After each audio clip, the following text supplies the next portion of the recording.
இன்னைக்கு உலகம் நம்மை பகைக்கிறது தானே நம்மளை பாதிக்குது. என்ன உலகம் பகைக்குதுன்னு இயேசு எங்கேயாவது அழுதாரா, ஃபீல் பண்ணாரா? இல்ல. அவர் ஆச்சரியப்பட்டாரே தவிர அதிர்ச்சி அடையல. இன்னைக்கு இது நமக்கு அதிர்ச்சி. என்னது, இவங்க என்ன இப்படி சொல்லிட்டாங்களா, அதை அவரை பாதிக்கல. ஏன்? நான் இவ்வுலகத்தான் அல்ல,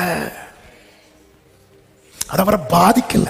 இன்னைக்கு நம்மை பாதிக்கிற எல்லா விஷயமும் ஆகட்டும், நம்ம இந்த பரதேசிங்கிற மனநிலைமைக்குள்ள வந்துட்டோம்னா நம்மளை பாதிக்காது. இதுதான் இன்னைக்கு கர்த்தர் சொல்ல விரும்புகிற செய்தி. ஆமென் சொல்லுங்க பார்க்கலாம். இன்னைக்கு நம்மளை எது எல்லாம் பாதிக்குது? நீங்க இருந்து யோசிக்கணும்.